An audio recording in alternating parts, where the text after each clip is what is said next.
महायशस्वी त्वष्टा ऋषि। ये देखो, जहां भजन और तपस्या का फल भगवान को प्राप्त करने के लिए, वहां द्वेष होने का कारण बदल गया। अब वो देवराज इंद्र के पीछे पूरी तपस्या लगा रहे हैं। पहला पुत्र तो वो, जब अब दूसरा पूरी तपस्या। महायशस्वी त्वष्टा ने आचमन किया, अग्नि प्रज्वलित की और मंत्रों के द्वारा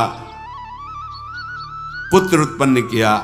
इंद्र शत्रु, तू मेरी तपस्या के प्रभाव से महाबलशाली प्रकट हो। यज्ञ पूर्ण हुई तो सूर्य और अग्नि के समान तेजस्वी, आकाश को घेरे हुए एक बड़ा स्वरूप प्रकट हुआ, जिसका नाम वृत्तासुर हुआ। ऐसा जान पड़ता था मानो पूरे विश्व को पी जाएगा। हाथ जोड़कर कहा, पिताश्री क्या आज्ञा है, मैं क्या करूं? तब त्वष्टा ने कहा, सक्रम जहित चाप युक्तो जगाम त्रिदिवम ततः ततो युद्धम समभवद वृत्तवासाव योर्महत। इंद्र को मार डालो, मेरी आज्ञा है। उनके ऐसा कहते ही वृत्तासुर ने कदम बढ़ाए। स्वर्ग इतना विशाल का शरीर, बड़ा भारी। इंद्र ने प्रयास किया अपने को बचाने का वृत्तासुर से। क्रोध में भरे हुए वृत्तासुर उनके अस्त्र शस्त्र सबको ऐसे दांतों से चबा लिए। कोई काम उनके ऊपर अस्त्र शस्त्र नहीं कर रहा था। वीर वृत्तासुर ने मंत्र और तपस्या का प्रभाव उसमें थे। इंद्र को ऐसे पकड़ लिया और अपने मुंह के भीतर डाल लिया। लोकपालों ने देखा, ये तो चबा जाएगा, अब तो मुंह के अंदर डाल लिया देवराज इंद्र को। तत्काल बड़े बड़े लोकपाल एकत्रित होकर मंत्र का प्रभाव, जम्भाई आ गई। जम्भाई की सृष्टि वहीं से हुई। महाशक्तिशाली देवताओं ने तत्काल संकल्प किया और उसको जम्भाई, यहीं से जम्भाई की सृष्टि हुई। आज ऐसे करते हैं जे आ तो देवराज इंद्र निकल पड़े बाहर। बलनाशक इंद्र जब बाहर निकल करके आए तो उनको कुछ होश आया। इंद्रमुख से बाहर निकल आए, समस्त देवताओं ने घेर लिया। फिर बड़े बड़े लोकपाल, अग्नि देवता, वायु देवता, सब इंद्र को पीछे करके युद्ध करने लगे। फिर इंद्र स्वस्थ चित्त होकर स्वयं युद्ध करने लगे। बड़ा भयानक संग्राम हुआ, पर त्वष्टा ऋषि का मंत्र और तप बल परास्त होने वाला नहीं था। युद्ध में अधिक बलशाली होने लगा। इंद्र और समस्त लोकपाल भाग पड़े। ऋषि की तपस्या का जो स्वरूप, भाग पड़े। न अग्नि न वायु, कोई भी सामने नहीं टिक रहा है।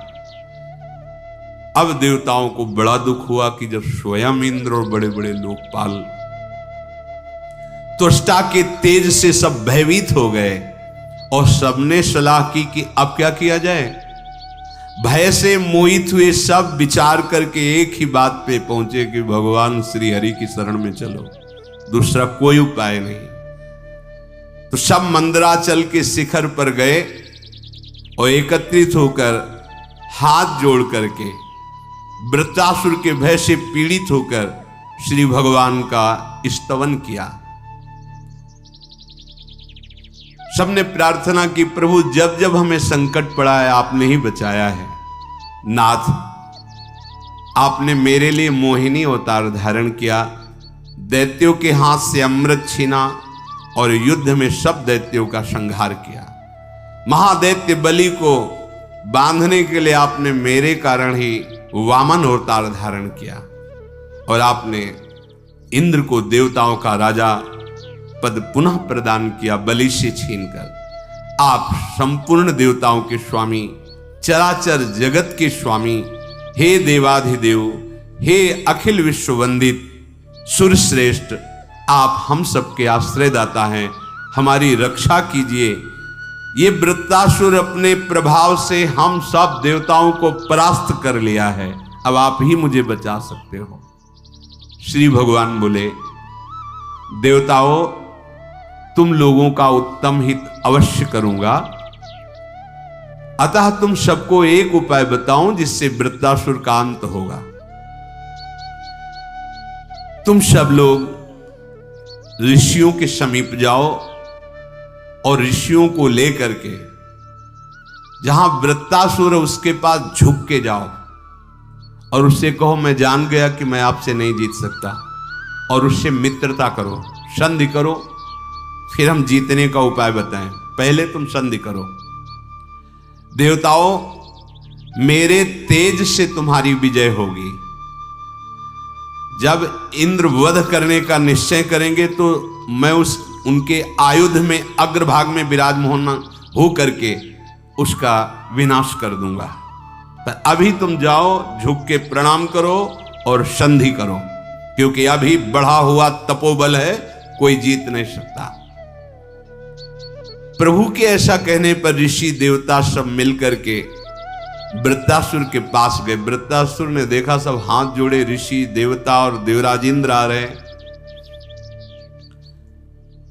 ऋषियों ने पास आकर कहा, दुर्जय वीर, कोई प्रहार मत करना, हम तुम्हारे तेज से बहुत जल रहे हैं, आप हमसे मित्रता कीजिए, अब तुम्हारा कोई अमंगल नहीं करेगा।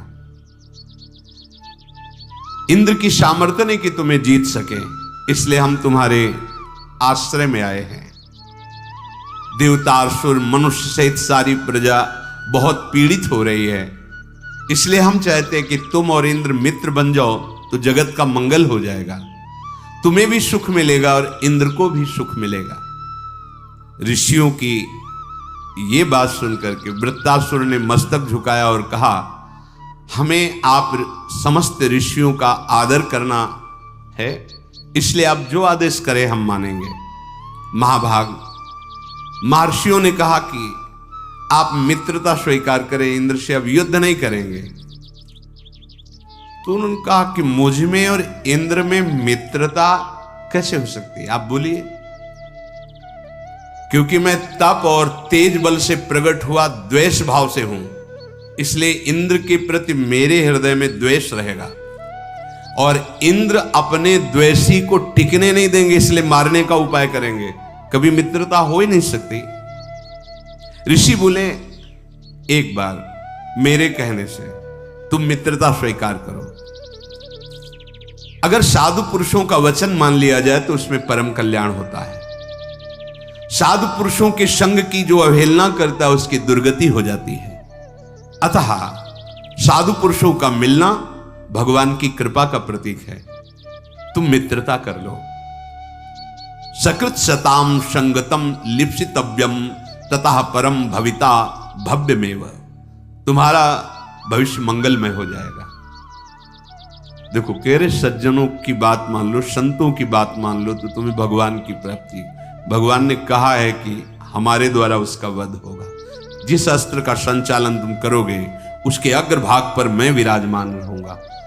तभी जब हाथ में अस्त्र उठाया था तो भगवान से यही प्रार्थना की थी, अब आपके दासों का मुझे जो जन्म मिले तो उनका दासत्व मिले, आपसे ऐसा प्यार हो। वो भगवान दिखाई दे रहे उनको। संतों का यदि संग किया जाए तो सुदृढ़ एवं चिर स्थायी सुख की प्राप्ति होती है, अविनाशी सुख की प्राप्ति होती है। कोई बड़ा भाग्यशाली होता है जो संत महात्माओं का संग करता है, क्योंकि संत महात्मा हितकर कर्तव्य का उपदेश देते हैं। साधु पुरुषों का संग महान अभीष्ट वस्तु की प्राप्ति कराता है। इसलिए इस जगत में बुद्धिमान वही है जो साधु पुरुषों का संग करने की इच्छा करता है। तुम इंद्र से मित्रता कर लो। सत्यवादी, आनंदिनी, धर्मज्ञ एवं सूक्ष्म बुद्धि वाले महापुरुषों ने ऐसी सलाह दी। महर्षियों की बात सुनकर वृत्तासुर ने कहा, भगवान, जैसे मेरे पिता तपस्वी श्री तुष्टा जी, वैसे ही आप सब हो। आप जो कह रहे हैं मैं मान रहा हूं, पर मित्रता होगी नहीं, क्योंकि इंद्र मुझे मारने का प्रयास करेंगे और मेरे हृदय में द्वेष की रचना की गई है। पर आपकी आज्ञा पालन कर मैं अपनी तरफ से कभी विरुद्ध आचरण नहीं करूंगा। ब्रह्म ऋषियों ने आदेश किया तो सर झुकाकर वृत्रासुर ने उसका पालन किया। इंद्र की दृष्टि देखकर वृत्रासुर बोले कि मित्रता स्वीकार करता हूं, पर मेरे लिए भी एक रास्ता रखिए, क्योंकि मैं देख रहा हूं देवराज के नेत्रों में कि इनके हृदय में एक ही बात चल रही कि कैसे मारूं। तो न शुष्केण न चार्द्रेण नास्मना न च दारुणा न शस्त्रेण न चास्त्रेण न दिवा न तथा निशि बध्यो भवेयम विपेन्द्रा शक्रस्य सा दैवतई एवं में रोचते संधि शक्रेण सा नित्यदा। यदि ये मेरी बात मान ली जाए तो मैं मित्रता का ही बर्ताव करूंगा देवराज इंद्र से। क्या मैं सूखी वस्तु से नहीं मारा जाऊं, ना गीली वस्तु से मारा जाऊं, ना पत्थर से, ना लकड़ी से, ना शस्त्र से, ना अस्त्र से, ना दिन में ना रात में। देवराज इन सब वस्तुओं के द्वारा मुझे किसी से न मार सके, ऐसा आप आशीर्वाद दे तो मैं अभी मित्रता स्वीकार करता हूं। ऋषियों ने भगवान का स्मरण किया, मानो संकेत मिला, तथास्तु ऐसा ही होगा। अब इंद्र से हर्ष में भरकर वृत्रासुर मिले, पर इंद्र हर समय यही सोचते रहते कैसे इसे मारूं, जैसा वृत्रासुर ने उनके नेत्रों में पड़ा था। मारने का अवसर खोज रहे थे। जब कुछ काल व्यतीत हुआ तो उद्विग्न हो गए देवराज इंद्र। इतना महान शत्रु मित्र भाव से तो अभी रह रहा है, कभी बिगड़ गया तो हम तो पराजित ही हैं, इसे मारना अवश्य है। संध्या का समय था, न दिन था न रात था। भगवान की बात का विचार करके वृत्रासुर का वध करने का निश्चय किया। इस महाबली महाकाय महान असुर को मैं मारूंगा, न गीली वस्तु से न सूखी वस्तु से, न दिन में न रात में, न अस्त्र से न शस्त्र से। सोचते हुए स्मरण आया, समुद्र का फेन न गीला होता है न सूखा होता है, संध्या का समय न दिन होता है न रात। समुद्र के फेन को न अस्त्र कहते हैं न शस्त्र कहते हैं, न वो लकड़ी है न कोई धातु है। विचार किया कि भगवान ने कहा था जिससे तुम प्रहार करोगे उसके अग्रभाग में मैं बैठ जाऊंगा और उसका विनाश मैं करूंगा। तो हाथ में उन्होंने वो फेन लिया समुद्र का और उस पे संकल्प किया वृत्रासुर के मारने के लिए।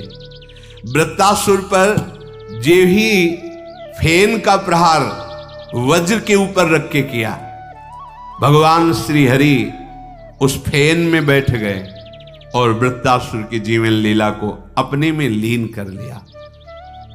वृत्रासुर जे भी पधारा तो सब देवताओं की स्तुति करने लगे कि बहुत भगवान ने सुंदर बुद्धि दी, जो ऐसे फेन से आपने वरदानों की रक्षा करते हुए भी उसको अपने बल से हीन कर दिया। महापराक्रमी वृत्रासुर भगवान में समा गया। इसमें तो इतना भागवत में वर्णन है कि वो भगवान से विनय करते हैं। पर विश्वरूप की हत्या की जो ब्रह्म हत्या थी उसका तो विभाग कर दिया था, लेकिन भयानक ब्रह्म हत्या, क्योंकि ब्रह्म ऋषि के द्वारा प्रकट हुई वृत्रासुर अब तो जलाने लगी देवराज इंद्र को ब्रह्म हत्या।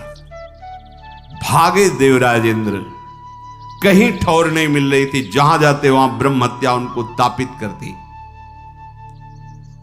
वो पृथ्वी की सीमा के पार अपने इस अपराध से बचने के लिए जल में स्तंभित करके कमल की नाल में बहुत सूक्ष्म रूप से वहां जाके बैठ गए। मंत्रों से जल को स्तंभित करके वहां कोई प्रवेश, ब्रह्म हत्या से भयभीत होकर बैठ गए। अब तो देवराज पद पे कोई नहीं, बड़ा हाहाकार मच गया कि अगर देवराज इंद्र नहीं तो फिर त्रिभुवन का शासन कैसे चलेगा। पूरा का पूरा विश्व इस तरह से अराजकता फैल जाएगी। अगर विश्व में अराजकता फैल गई तो उपद्रव होने लगेंगे, सब दुखी हो जाएंगे।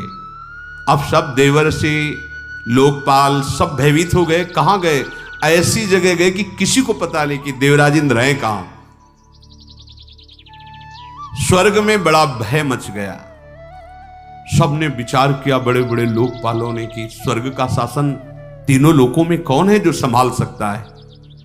तो विचार कर देखा गया, बड़े पुण्यात्मा, बड़े बड़े यज्ञ करने वाले धर्मात्मा महाराजा नहुष, ये बड़े बड़े देवता, लोकपाल, ऋषि सब नहुष जी के पास गए और कहा कि हम तुम्हें त्रिभुवनपति देवराज इंद्र के पद में अभिषिक्त करना चाहते हैं, आप इसे स्वीकार करें। नहुष ने कहा, मेरी सामर्थ्य है कि हम आप देवताओं को प्रणाम के सिवा कहीं आदेश कर सके? इन ब्रह्म ऋषियों को आदेश कर पाएंगे हम मनुष्य लोक में राजा हैं, चक्रवर्ती सम्राट हैं, ना कि आप देवताओं का, देवियों का और इस तरह के ऋषियों का शासन। और उनका हम ये वरदान देते हैं, जो तुम्हारी दृष्टि में पड़ जाएगा उसका आधा बल, आधी शक्ति आप में आ जाएगी, और आप जो आदेश करेंगे त्रिभुवन में कोई आपके आदेश का उल्लंघन नहीं करेगा। और हम चाहते हैं सब कि आप इंद्र पद पे विराजमान होइए। महाराज नहुष को इंद्र पद पर विराजमान किया। शेष आगे चर्चा। श्री राधा वल्लभ।